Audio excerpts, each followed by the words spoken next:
Lebih lengkap terkait dengan usulan pemakzulan Jokowi yang disampaikan sejumlah tokoh, kita bahas lebih lengkap bersama sejumlah narasumber di studio. Sudah ada kritikus politik dan juga inisiator dari Petisi 100, Faisal Assegaf, dan dosen hukum tata negara serta peneliti Posdem Universitas Andalas, Ferry Amsari. Sementara melalui sambungan virtual kita bergabung dengan juru bicara tim kampanye nasional Prabowo Gibran, Pak Habibur Rahman. Selamat sore Bapak-Bapak, terima kasih sudah bergabung bersama kami di Kompas Petang. Terima kasih. Selamat sore. Baik, Pak Faisal, langsung. Kenapa mengusulkan diperlukan adanya pemakzulan terhadap Presiden? Kenapa? Ya. Gelombang yang mengusulkan pemakzulan ini bukan baru.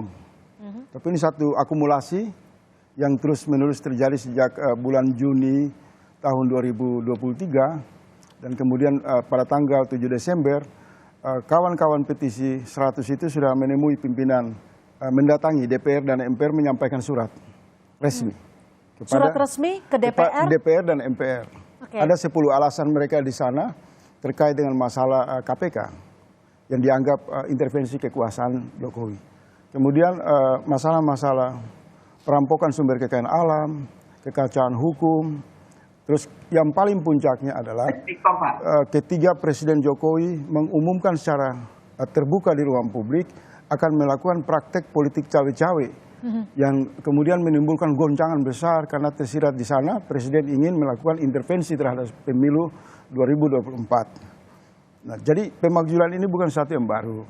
Hanya saja pada tanggal 9 kemarin saya mencoba untuk menjembatani kawan-kawan dari Poros Transisi Indonesia dan Petisi 100 dan beberapa pakar hukum, kemudian juga ada guru besar, para akademisi purnawirawan untuk bertemu di jantung kekuasaan Jokowi, yaitu Menko Polhukam. Karena komunikasi saya secara pribadi dengan Pak Mahfud mempersilahkan. Dan kita mempersilahkan dalam artian? Kita di sana berbicara mengevaluasi tentang situasi bernegara. Karena ada kecemasan, keresahan, munculnya begitu masif kecurangan pemilu yang meloloskan kepentingan dinasti politik Jokowi dengan hancurnya MK. Kemudian berimbas adakan proses persidangan DKPP di KPU menggugat Gibran. Dan rangkaian-rangkaian masalah. Itu diskusinya panjang. Dan ada satu hasil survei dari Pemuda ICMI yang baru dipublish. Ya. Itu menyebutkan jika pemilu ini diintervensi oleh Jokowi, oleh dinasti politik, daerah-daerah itu akan minta referendum dan merdeka. Ditahan sampai di situ, artinya tahun 2023 akhir sudah mengajukan ke DPR, MPR, dan akhirnya awal Januari ini kan, tanggal 9 ke Pak Mahfud. Dan isu menyangkut pemakzulan itu satu saja pendapat. Kalau semua masalah intervensi kekuasaan ini tidak bisa diselesaikan, maka ada yang tersedia hak rakyat menggunakan konstitusi untuk memakzulkan Presiden Jokowi. Baik, saya ke Pak Habibur Rahman. Pak Habib, bagaimana merespon terkait dengan hal ini? Akhir tahun lalu sudah ke DPR, MPR, dan akhirnya bertemu dengan Mahfud MD. Respon Anda?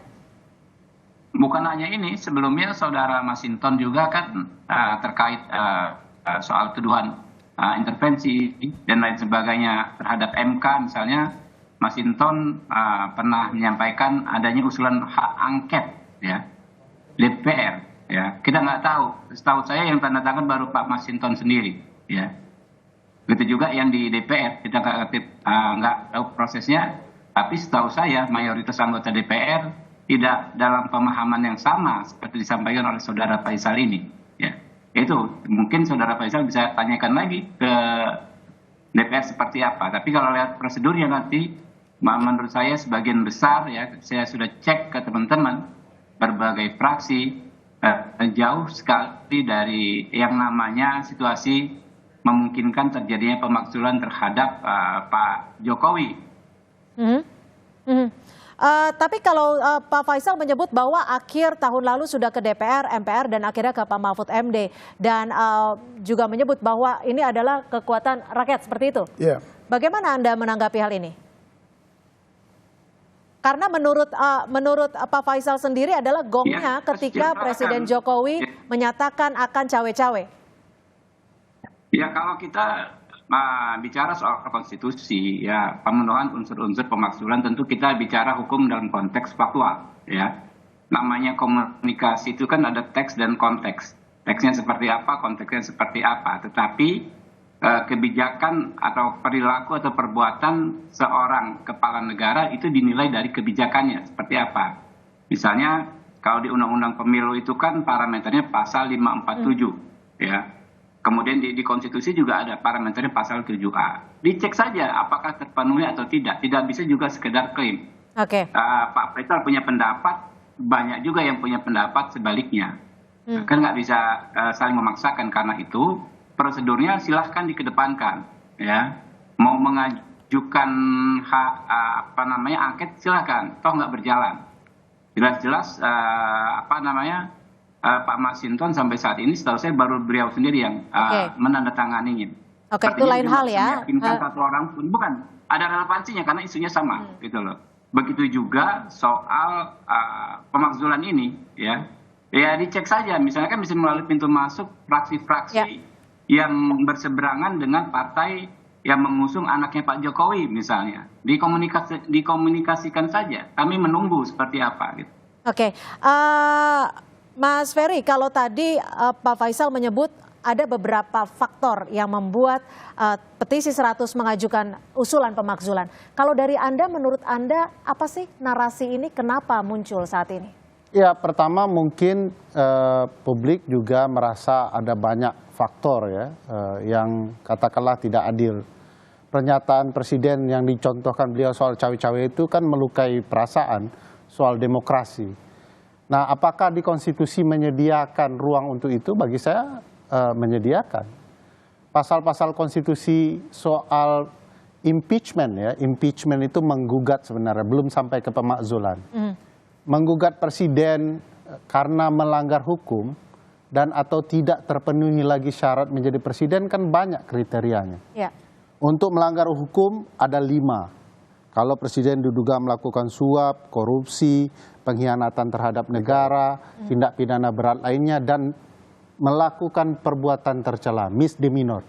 Perbuatan tercela itu luar biasa besar kalau dilihat konteks apa yang dikerjakan presiden. Presiden bermasalah dengan janji-janjinya.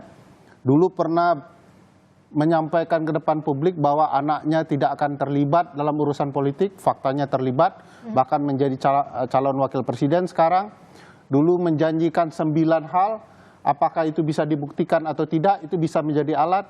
Belum lagi cerita yang dituduh publik sebagai kebohongan-kebohongan itu. Saya ingat betul dulu di konteks impeachment Bill Clinton, yang dipermasalahkan oleh Senat bukanlah perselingkuhannya, tetapi pernyataan bohongnya di depan publik. Dianggap sebagai perbuatan yang tercela, misdemeanor. Nah, apakah tindakan-tindakan presiden bisa dianggap sebagai perbuatan tercela? Tentu harus melalui proses. Dan proses itu tidak dilarang di konstitusi. Bicara misalnya tidak memenuhi syarat, ini ada korelasinya dengan pasal 169 Undang-Undang Pemilu soal syarat calon. Nah, kan pernah dipertanyakan oleh banyak hal oleh publik ya, soal misalnya ijazah presiden yang bermasalah dan segala macamnya. Kalau itu pengadilan menjatuhkan putusan yang menyebabkan ijazah itu bermasalah, maka presiden tidak lagi memenuhi syarat menjadi presiden. Dan itu bisa diajukan di dalam konstitusi.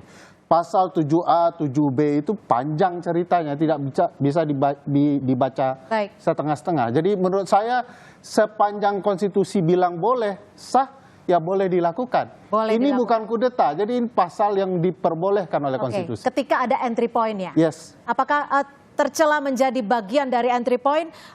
Pak Habibur Rahman, menurut Anda, tapi dijawab selepas jeda, tetap bersama kami di Kompas Petang.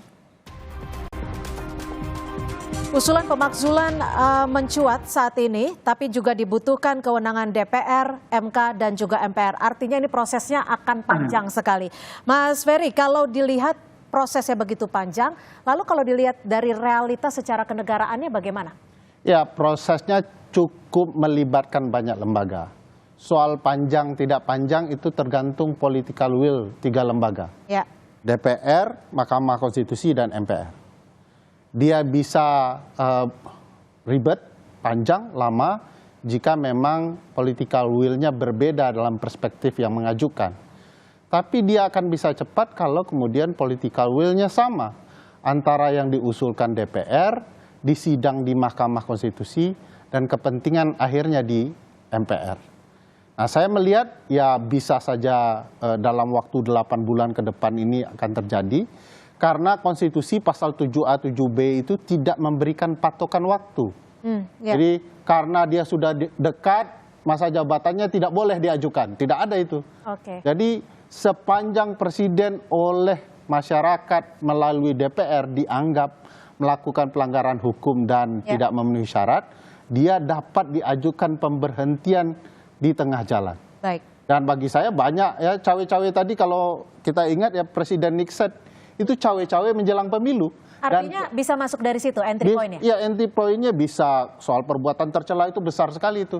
Dan Nixon dianggap melakukan perbuatan tercela karena cawe-cawe urusan pemilu. Pak Habibur Rahman, bagaimana Anda melihat ini? Apakah cukup alasannya? Jika cukup alasannya, nanti apa yang akan dilakukan? Ya, kalau menurut Ferry Amsari sih pasti cukup. Ya. Tapi kalau secara objektif menurut sebagian besar rakyat tentu jauh dari cukup. Ya. Kita lihat misalnya apa yang dituduhkan soal ketidaknetralan terkait Pilpres. Dikatakan ada anaknya Pak Presiden ikut pemilihan. Ya, saya urai satu-satu ya. Dalam konteks itu kita lupa, ya mungkin teman-teman lupa bahwa konstitusi kita bahkan mengatur seorang presiden incumbent boleh maju. Wah, itu lain kembali sebagai presiden. Ya. Saya ngomong dulu Pak, ya Pak Ferry, tertib ya Pak Ferry ya. Yang kedua, ya dalam konteks global juga nggak ada masalah, ya. Seorang presiden incumbent mendukung presiden berikutnya. Di Amerika misalnya, ya, George W. Bush mendukung John McCain waktu lawan Obama. Lalu Obama kemudian mendukung Hillary waktu lawan Donald Trump. Itu bukan hal yang aneh ya. Tapi tidak ada presiden yang mendukung anaknya jadi presiden. Pak Habib dibilang dengan Pak Ferry tidak ada presiden yang mendukung anaknya sebagai calon wakil presiden. Saya selesaikan, saya nggak tanggapin Ferry ya. Satu-satunya kata netral dalam undang-undang pemilu kita itu di pasal 441 terkait dengan pemantau pemilu. Kalau presiden aturannya bukan soal netral atau tidak netral, soal apakah dia menggunakan kekuasaannya untuk menguntungkan salah satu pasangan calon atau merugikan salah satu pasangan calon. Itu. Jadi karena gradasi kenetralan itu kan beda. Kalau TNI Polri dia tidak punya hak untuk memilih. Ya. Kalau presiden boleh, bahkan boleh maju kembali sebagai pemilih. Jadi kalau kita lihat ininya, substansinya, kalau ini dikhawatirkan abuse of power, saya pakai logikanya Pak Ferry lah yang dangkal itu ya, misalnya ya. Kalau anaknya, maka dia kemungkinan abuse of power. Lah, dia sendiri boleh maju kok. Bagaimana kita mengkalkulasikannya? Kalau dia sendiri maju kan tentu dia pasti bisa sangat-sangat bisa abuse of power. Karena itu analisanya bukan asumsi-asumsi, bukan anggapan-anggapan dan tudingan seperti Pak Ferry, tetapi faktual. Apanya ini yang sampai sekarang nggak ada. Ada tidak faktualnya? Ya, ditahan Pak Habib. Ada tidak? Ada tidak Pak Faisal secara faktualnya? Ditahan dulu Pak Habib. Faktanya apa? Faktual kan jadi begini. Putusan-putusan. Halo, Bung Habibur Rahman. Silakan Pak Faisal. Penjelasan Bang Ferry itu banyak diurai di ruang publik dan mewakili pendapat rakyat. Bahwa di atas tafsir konstitusi ini ada satu kebutuhan konsolidasi moral politik untuk menyelamatkan tujuan negara. Kalau arah tujuan negara ini ditunggangi oleh dinasti politik, maka protes muncul secara gerakan moral itu akan muncul. Dia nggak lagi bicara soal mekanisme. Jatuhnya Soeharto orang juga nggak tahu pasal apa. Ya kan? Bagaimana mekanisme ketatanegaraan itu diperbincangkan. Jadi ini satu diskusi yang terlalu rancau. Jadi Habibur Rahman dan kawan-kawan partai politik yang ada di lingkaran kekuasaan yang masih mengusung berangkas politik yang diikat oleh kepentingan lapak di sana itu berhenti untuk merespon kami. Tapi secara faktual kami tidak mau diskusi sama mereka.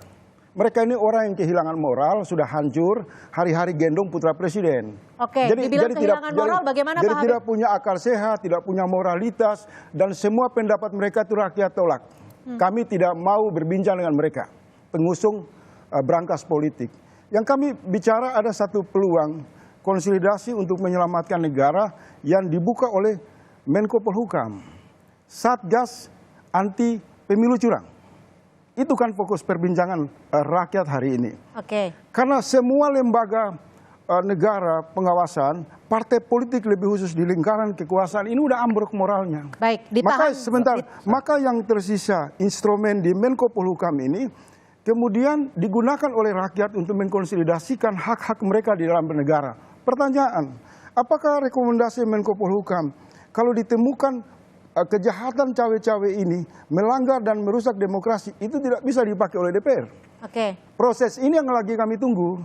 Oleh sebab itu, saya sedikit memberi informasi berdasarkan konsolidasi poros transisi Indonesia yang dimotori oleh Satio Novanto, itu sudah bertemu dengan beberapa pimpinan partai di lingkaran kekuasaan.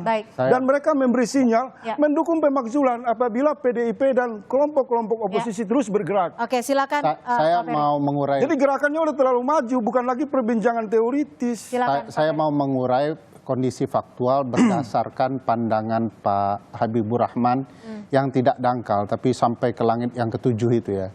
Sehingga sulit kita jangkau cara berpikirnya. Dia barusan menjelaskan faktual yang sangat penting. Bahwa kalau presiden menyalahgunakan wewenangnya untuk kepentingan anak, keluarganya atau kroninya, di sanalah dia melanggar. Inilah pasal cawe-cawe itu. Apa saja cawe-cawenya bisa kita urai. Faktanya Presiden sedang menunjuk 278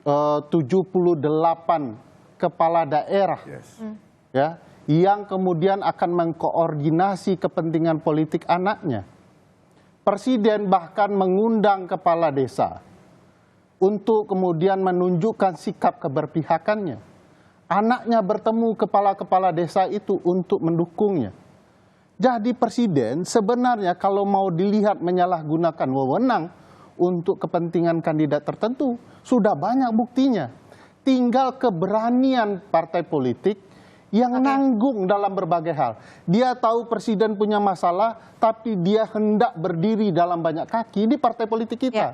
Kalau melawan otoritarianisme seperti ini, penyalahgunaan wewenang, adab dalam berpolitik yang tidak sehat, melanggar demokrasi, tidak boleh lagi sikap setengah-tengah, dan partai harus menunjukkan bahwa wewenang mereka bisa digunakan untuk melakukan impeachment terhadap presiden. Pak Habibur Rahman, dinilai ada otoritarisme dan juga ada pelanggaran adab politik. Bagaimana Anda menjawab ini? Ya itu, makanya semakin saya yakin cara pandang saudara Ferry ini dangkal dan hanya berdasarkan kebencian. Feminisme politik. Ya, Terima kasih. kekuasaan itu kan tersebar, Pak Ferry. Ya, tersebar, dan faktanya hari ini yang sudah terbukti soal PJ kepala daerah adalah fakta integritas PJ Bupati Sorong yang intinya ingin memenangkan Pak Ganjar Pranowo. Saya dengar ini masih sekali, gitu loh.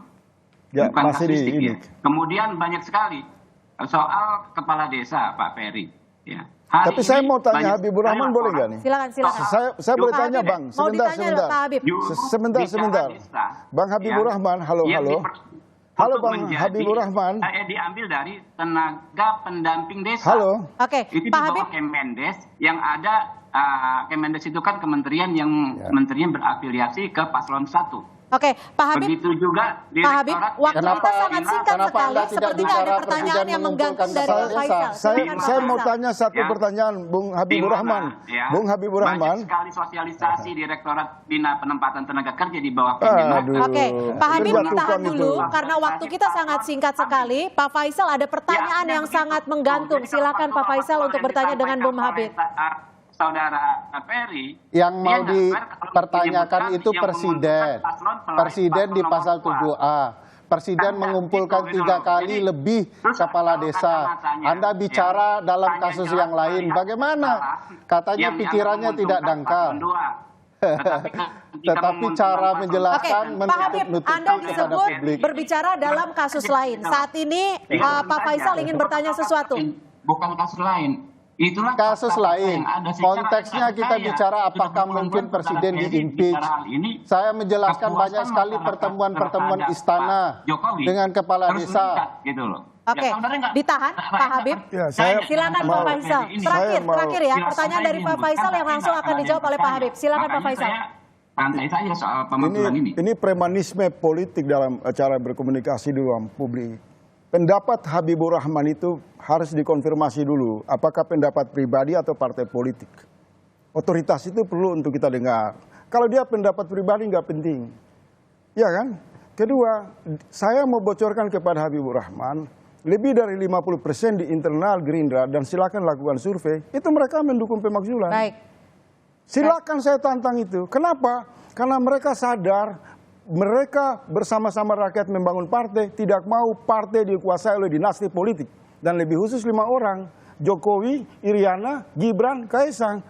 Kejahatan dinasti politik ini fakta di depan mata menunggangi arah tujuan negara. Baik. Jadi kalau ditanya, apakah perlu pemakzulan? Hari ini seluruh rakyat sadar, negara ini harus dikembalikan dalam tata kelola berkeadilan, tidak dibajak oleh kepentingan dinasti politik. Jadi posisi Habibur Rahman, saya ingatkan Anda sebelum bicara soal isu pemakzulan, saya minta konfirmasi positioning Anda. Karena jangankan bicara pemakzulan, mengoreksi perilaku, kekasaran, tidak adabnya Prabowo saja Anda tidak mampu. Bagaimana Anda mau memperjuangkan keadilan bagi rakyat? Jadi berhenti merespon isu ini. Rakyat tidak percaya dengan partai-partai yang ada di lingkaran kekuasaan, yang hari-hari mereka hanya daya panggilnya karena berangkas negara, bukan karena hati nurani. Udah berhenti, kamu berhenti bicara. Kamu kita tidak beri ruang untuk bicara ini. Jangan mendistorsi rakyat dengan mekanisme aturan baca-baca pasal seolah-olah rakyat bodoh. Udahlah berhenti. Anda saya perintahkan berhenti. Baik, ditahan dulu, Kita Pak tidak Faisal. mengintervensi Kami agenda silakan kalian. Pak Habib untuk Hormati merespons juga singkat saja. suara rakyat. Ini gerakan moral karena sikap kalian yang tidak jelas dalam bernegara. Istighfar, brother. Close. Santai aja. Nggak perlu teriak-teriak. Udahlah Habibur Rahman, udahlah jangan bikin onar lagi lah. Rakyat udah muak, udah capek. Ya silakan. Kan Anda rakyat berhak bicara, tetapi sebagai negara rakyat juga Anda berhak jangan bersikap. masuk mengotak-atik wilayah gerakan Sebagai pemakzulan negara dalam rangka sikap yang mengoreksi berbeda. kekuasaan Mereka Jokowi. mendukung Pak Jokowi. Kami tidak ada urusan Buktinya pribadi dengan kepuasan Anda. terhadap kinerja Pak Jokowi tinggi sekali gitu. Bikin saja Gerindra itu, silakan umumkan kami menolak secara resmi pemakzulan supaya rakyat tahu bahwa kalian mendukung dinasti politik. Justru kami menolak. Resmi, gitu loh. bukan secara pribadi Habibur Diminta Rahman. untuk secara resmi Bukan menolak. suara Udah resmi capek Gerindra. rakyat Saya hadapi wakil ketua politisi dengan TKN, mental seperti itu. Kita menolak pemakzulan. Nah, Dan sampaikan kepada kawan-kawan di lingkaran kekuasaan, kawan-kawan Anda, Jimli, Profesor Yusril, saya ingatkan, tidak lancang untuk melakukan rekayasa opini atas nama pakar hukum. Kalian sudah tidak dipercaya oleh rakyat. Baik, waktu juga Terima kasih. yang terpaksa mengakhiri diskusi kita. paling tinggi, Pak. Survei Habibur Rahman paling tinggi. Baik, kita Udahlah, akan udahlah, kembali udahlah. berdiskusi Udahlah, nanti berhentilah. pada waktu dan Berhentilah spekulasi gendong yang Gibran lebih sana, panjang. berhenti. Kita tunggu Stop. prosesnya seperti apa nanti Saya nggak terkait takut dengan. ya, gitu loh. Supaya aja gitu loh. Baik, terima kasih atas perspektifnya sore ini. Sayang sekali waktu juga yang harus menyudahi diskusi kita. Nanti kita akan berupaya untuk kembali menyediakan waktu yang lebih besar luang lingkupnya untuk lebih menyampaikan perspektif. Terima kasih sekali lagi anggota Petisi 100 Pak Faisal Assegaf, terima kasih. Dan juga dosen hukum tata negara serta peneliti Posdem Universitas Andalas Pak Ferry Amsari. Dan juga Pak Habibur Rahman, Jubir TKN Prabowo Gibran sudah bergabung bersama kami di Kompas Petang. Selamat sore. Sore.